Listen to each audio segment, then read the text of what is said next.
the graduating class of 2012 to bring that attitude to the world. Everywhere would be a lot better if it was a little more like Cawthra. What I'd like to do for you now is perform for you a completely original poem that I composed for this occasion. 'Twas the night before summer, and all through the school, not a student was stirring, not even in the pool. The chairs were all stacked on the desks with great care. The boards were as well brushed as Jessica's hair.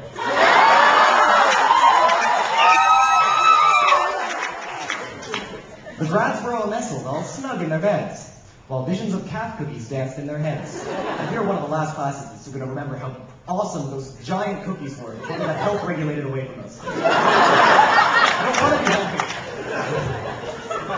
The last teacher had left, the school looked its best. Cawthra was set for a 2-month-long rest.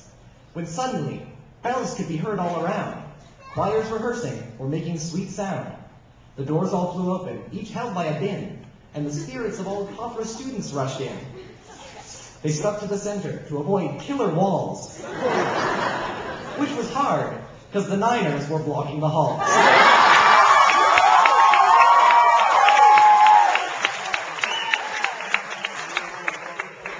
Kabir chose some excellent music this morning. Those on floor 2 heard all Miss Bartok's warnings. Hurry up! Get to class! Come on, people! You're going to be late! After the students had lockered their stuff, they went to the classroom to learn all kinds of stuff. Kabir told them to have a marvelous day, but the noise in the hallways didn't all go away. From various stairwells came blood-curdling screams, but it was just drama majors practicing scenes. Instrument symphonies all over the place. I swear I saw one guy with a huge double bass.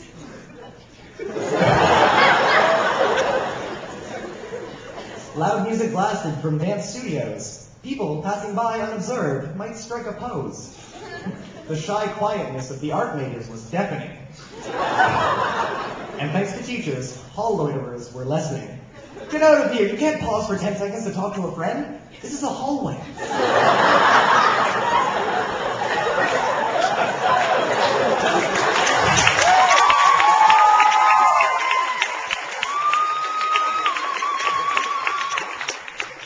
But soon it was time for the morning announcements. There were curses and cheers as performances canceled, although you still have to perform the next day.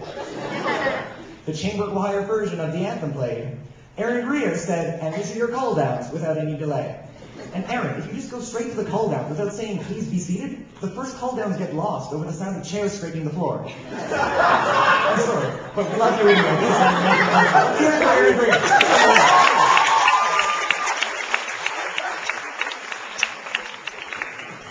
Students were reminded of tonight's great show. Most of them thought, well, I might as well go. On the way out to lunch, they dodged dangling art projects for fear that Mr. Ball's stare would put them under a hex.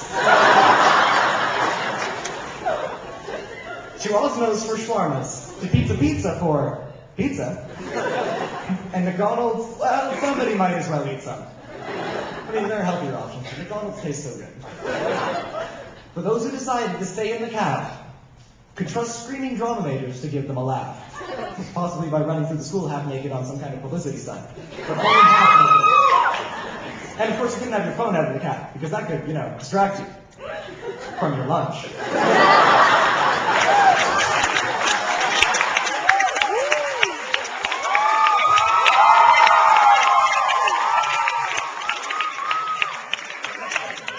School was soon over. Rehearsals and clubs kept some students busy with things that they love.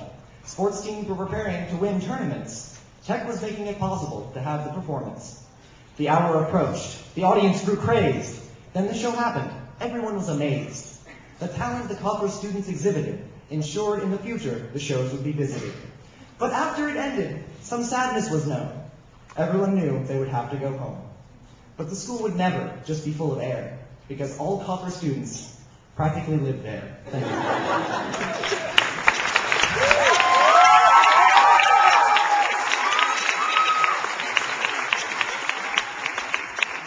In true style of formal debate, I'm going to boil down this speech into the form of 3 questions.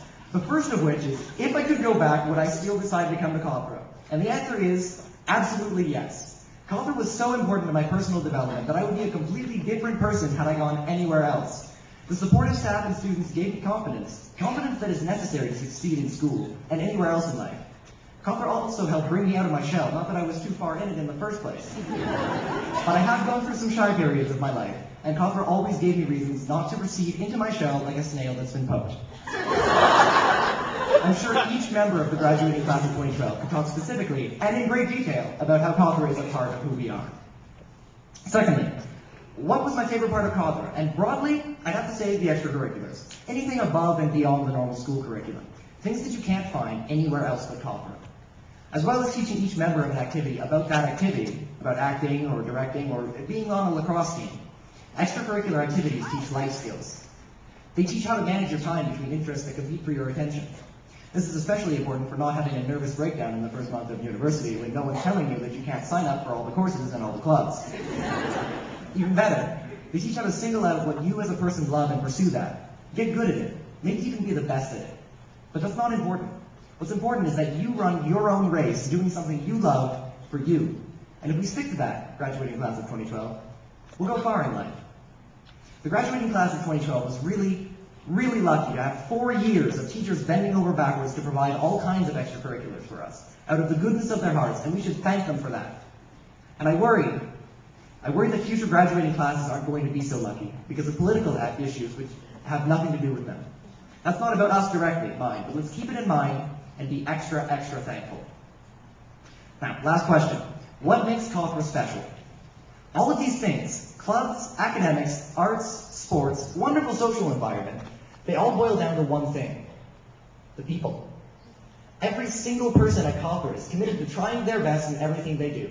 To quote a great man, 100% of us are giving 110% 100% of the time. And we all know it only goes to 110%.